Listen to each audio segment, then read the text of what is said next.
In media debates, we often hear that legalizing cannabis would be a dangerous option, especially for young people, because it would result in an increase in use.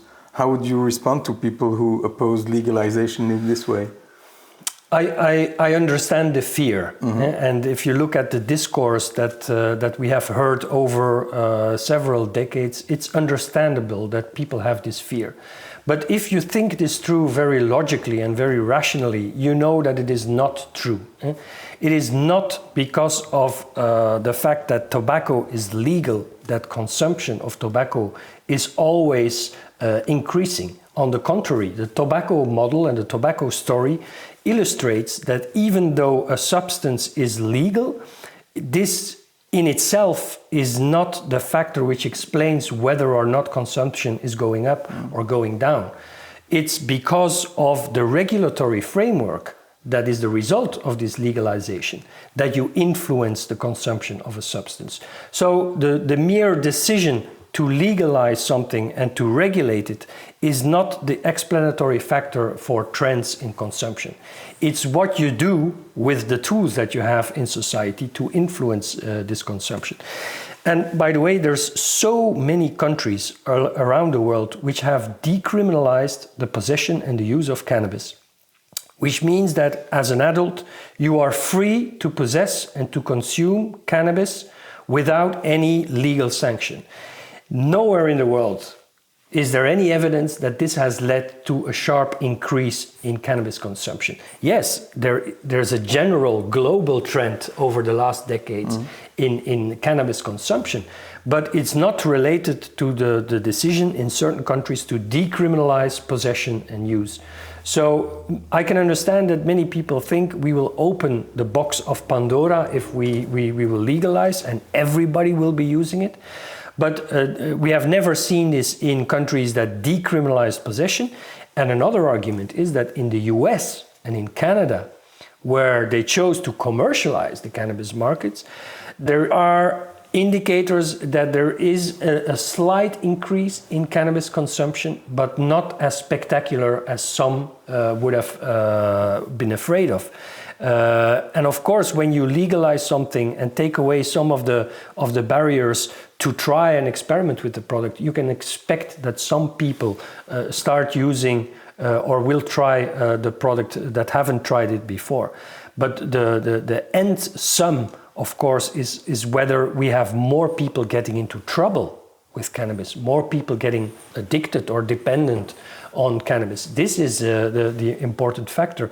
And in most of the countries where cannabis is legalized in the meantime, the indicators are not that everybody starts blowing from morning till evening and ends up being, dependent on the product and gets into trouble. But talking about young people, there would of course be a minimum age. So nothing would change for people under this minimum age. Does legalization in this condition change anything in the consumption of people who are under the minimum age? It's true that it will not change the legal access to cannabis, because if you exclude minors, and I think there's many good reasons to do so, and we do the same thing with a car license, driving a car, and with alcohol. So there's many good reasons to exclude minors from legal access to this kind of substances. But even then, legalizing and regulating the cannabis market will have positive effects for the minors. Because the products that these minors will obtain once it is legalized will also be the controlled products. They get it through all their friends who are over 18. They get it from other people who sell it in the legal, who buy it in the legal shops and then sell it to them. So much of the cannabis product that will be used by minors in a legalized context will be of better quality and therefore less risky than the cannabis products that they have access to today. So it's true that whether you criminalize or whether you legalize cannabis, there will be access to cannabis products for minors. Somehow they will, get it. or get access to it. But if you manage to replace most of the illegally produced cannabis products by legally produced cannabis products which are safer and controlled, the better it is for the health effects, even among minors. Okay. Another item, traditional item of anti-legalization of cannabis discourse is the stepping stone theory, being that cannabis would be a gateway to other so-called harder drugs. What do you think of this stepping stone theory? It's a very, very old argument, and in scientific circles, it is something that people ridicule or laugh with, in the sense that some time ago there was still this pharmacological variant of the stepping stone theory, saying that if you start using a low potent drug, you will get used to it and your body gets used to it, and then your body will ask for more potent drugs. And that's why people would move from cannabis to ecstasy, to cocaine, to methamphetamine, which is utter nonsense. What is true is that, of course, once you have decided for yourself to not adhere to the law and to the rules, and once you have taken the decision to consume an illegal drug, the barrier to experiment with other illegal drugs is, of course, lower. And what is even more important is that once you start looking or have access to an illegally produced drug, chances are very high that those sellers also have other drugs to offer. Yeah. And so when you are in the business of selling illegal drugs, it is also a very normal economic strategy to diversify the kind of products that you can offer and that you can sell. So people selling an illegal drug in the illegal market often easily have access to other illegal drugs. And this is kind of the stepping, we call it the social stepping stone theory. Once people get access to illegal drugs, they often are offered more than one illegal drug, which makes it more enticing, of course, to try those other drugs as well. So this could be one of the advantages of legalizing cannabis, is to completely take it out of the criminal environment. One of the reasons to regulate, for example, the cannabis market would be to separate the market of cannabis with the market of other illegal drugs, yes. Okay. Still in the anti-cannabis spheres, French Interior Minister Gérald Darmanin said recently that drugs are crap, traditional French punchline, and that legalizing cannabis is out of the question for him. So as such, he decided to implement a fixed fine of 200 euros for any person who uses cannabis. What do you think of this policy, and what would you like to tell Mr. Darmanin?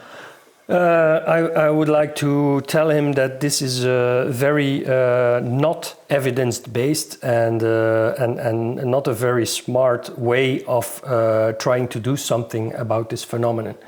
If he wants to indicate that pleasurable substances do carry risks and that they may be dangerous if you use them too frequently and in too large quantities, then of course he is right. We know that all of the pleasurable substances that we have in our society and which give us pleasure, if we use them every once in a while and in moderated consumption patterns, we know that all the drugs that are there, if you use them very frequently in very large amounts, then they become very risky and very dangerous. So it is a good thing to warn people for the dangers and the risks of drug consumption, because they are there. There's no sense in trying to ignore the risks related to drug consumption. But you do not prevent drug addiction and drug problems by this kind of discourse. It is actually by regulating those drugs that you prevent many of the risks associated with drug use. It's by regulating that you create a lot of tools to help you inform the population about the risks. and to help to educate the population to use drugs in a safe way.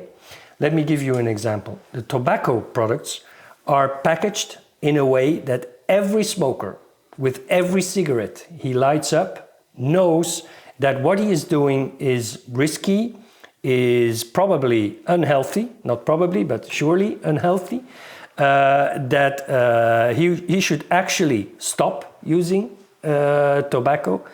And this is all done by the packaging and by the discourse around it, not by criminalizing and not by making it illegal, but by regulating the product and, for example, giving a lot of messages that really reach the consumer. And this is what drug policy is about. You want to actually be able to have a dialogue with consumers, to be able to educate them about the risks of their consumption, to be able to tell them that actually if you are using this too much and too frequently, it's unhealthy.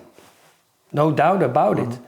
But you can do that, and you can do that more efficiently by regulating it and by using a lot of tools that permeates the user with the awareness, actually I should stop using this, or I should at least not glorify the drug, I should at least not overestimate my own capabilities of managing the drug. So if you want to have a dialogue with drug consumers, and let me remind you that we are all drug consumers.